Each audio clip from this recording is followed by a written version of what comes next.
Pocono Raceway, one of the most dangerous, most unique, and most bizarre racetracks in NASCAR. Being a staple on the Cup Series schedule since 1974, almost every bizarre event that you can possibly think of has happened at this iconic racetrack at one point or another. The history of this racetrack is definitely one of the more interesting ones, so join me as we take a look at what makes the Tricky Triangle so special. For starters, why a triangle?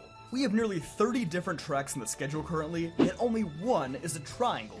Did Pennsylvanians just not get the memo about how many turns NASCAR tracks are supposed to have? Well, maybe. Nazareth also only has 3 turns, so it could just be a weird Yankee quirk. Well, no. Pocono actually has a pretty solid reason why. The track was designed by 2-time Indy 500 winner Roger Ward, who wanted to combine 3 famous turns from his 3 favorite racetracks. The tight 14-degree banked turn 1 is modeled after Trenton Speedway's turn 1. The nearly perfect right-angled turn 2 with 8 degrees of banking is modeled after the corners at Indianapolis, and the relatively flat and wide turn 3 is modeled after the Milwaukee Mile. Because none of Pocono's turns or straightaways have anything in common, it's widely considered to be one of the most challenging tri-ovals ever created.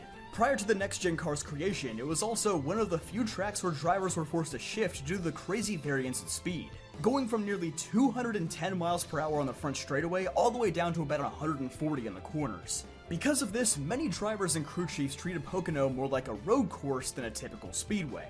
And at times, Pocono certainly feels like a road course for the average viewer too. The track has produced many fuel mileage finishes and wacky, unpredictable winners along the way. The track's massive length, unpredictable weather, and unique skill set needed to run up front makes this track a common place for upset wins. But this same combination of factors also makes Pocono one of the most, if not the most, dangerous track in NASCAR.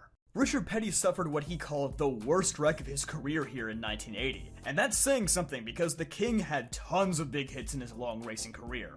Richard broke his neck in this crash and still went racing at Talladega the next week. A true American hero. In 1988, Bobby Allison was nearly killed in a T-bone accident here. Although he recovered, he ended up losing many memories of his racing days, and ultimately it forced him into an early retirement. Dale Earnhardt and Ken Schrader are 2 notable names that have fully flipped their cars hitting the Turn 1 wall at Pocono. Coming off of Turn 1, Steve Park and Davey Allison are some noteworthy examples of how dangerous the Pocono grass can be, as both cars took off and flipped violently down the backstretch. And perhaps one of the most violent wrecks that we'll never get to see also happened here in 2010, when Elliott Sadler hit one of Pocono's exposed walls, ripping the engine clean out of the car. To this day, we still don't have a clear shot of what happened, and only theories can be offered as to what happened to the car after impact. Did it flip? Get launched into the air? Nobody knows. But NASCAR later confirmed that it was the single hardest head-on impact in the history of the sport. Luckily, Elliott walked away unscathed. In 2017, Jimmy Johnson suffered a brake failure heading into Turn 1, an incident that unfortunately happens pretty often coming to the end of NASCAR's fastest straightaway. Jimmy, who had been dominant thus far in the 2017 season, would never win another race after striking the Turn 1 wall. He never said the crash affected him in any way, but many 48 fans point to this moment as the end of Superman. Just goes to show, Pocono does not care if you're a rookie or a legend. Sooner or later, the Tricky Triangle is gonna chew you up and spit you out. But as I mentioned earlier, Pocono is also a place of unlikely triumph. In 2000, Jeremy Mayfield would move Dale Earnhardt in the final lap of the race to take home his 3rd career win.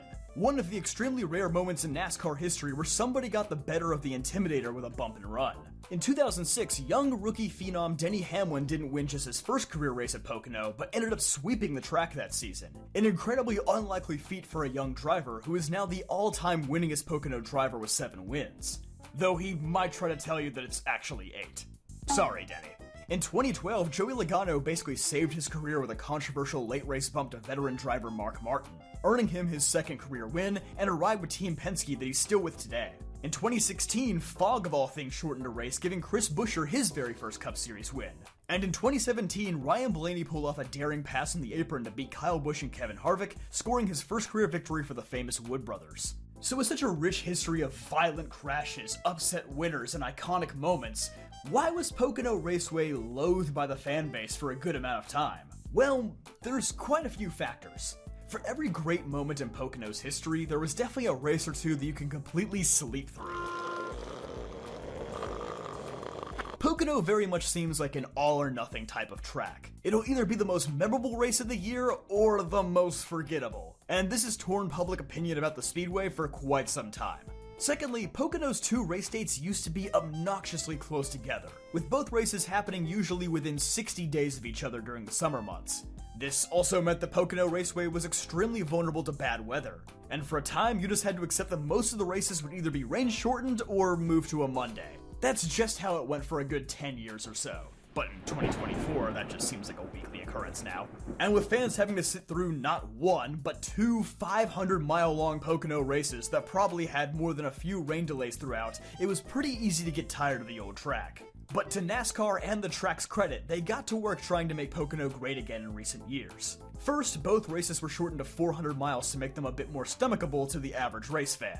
And in 2020, the track attempted to do NASCAR's first doubleheader weekend in decades, hosting their Cup Series races on Saturday and Sunday, back-to-back, getting them out of the way and preventing any need to return only 2 months later. Although, I have to wonder if it rained, would those have become Monday and Tuesday races? The idea behind the doubleheader was to make it one massive camping weekend, as that's what the track is most well known for.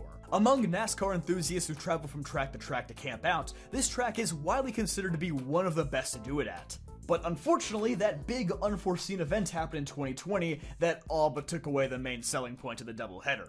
But the doubleheader went off without a hitch in 2021 with back-to-back classic Pocono finishes. However, in pursuit of a crazier, more varied schedule, NASCAR discontinued the doubleheader weekend in 2022 in favor of only one 400-mile race a year. And honestly, I think this change has done numbers for Pocono. To myself and many others, Pocono no longer feels like the couple of speed bumps that bookend the summer slump portion of the schedule. The one Pocono race a year feels like an event that the average race fan can actually look forward to. But I suppose it also helps that the last two Pocono races have been oddly good.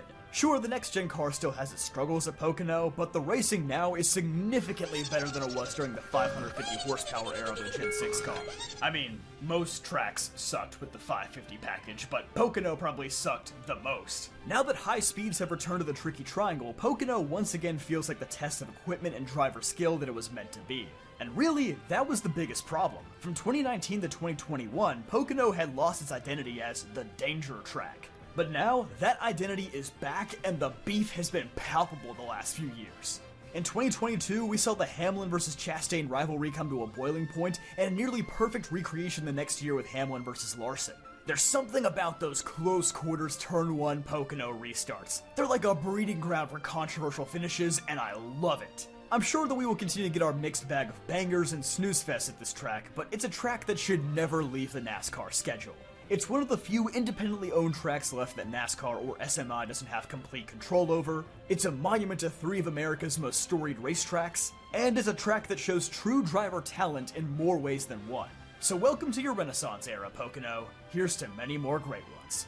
So what do you think about Pocono Raceway? Do you also think it's on the upswing? Let me know in the comments down below. But don't forget to leave a like in this video if you enjoyed, subscribe for more videos just like this one, and check out dailydownforce.com for more awesome NASCAR content.